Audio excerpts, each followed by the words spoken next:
আসসালামু আলাইকুম। আমরা একটা রিপেয়ারিং কাজে আইছি।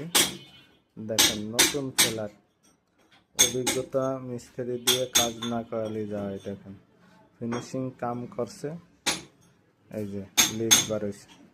এই দেখেন পুরো ফ্ল্যাটটা নষ্ট হয়ে গেছে।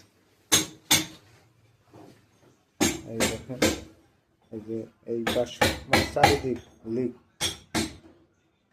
এই দেখেন এই পাশেও লিক, চারিপাশে লিক।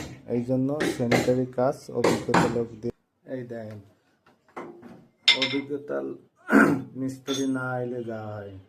দেখছেন ফাঁকা রয়ে গেছে। এখান থেকে বাইক অন্ত কি হয়েছে? হ্যাঁ ভাই ওই সাইডে লিক করে। ও, লিক ধরা খাইছে না, এই দেখেন ফাঁকা রয়েছে। এই ফাঁকার কারণে এখান থেকে পানি যাইয়ে অপর সাইডে লিক করে।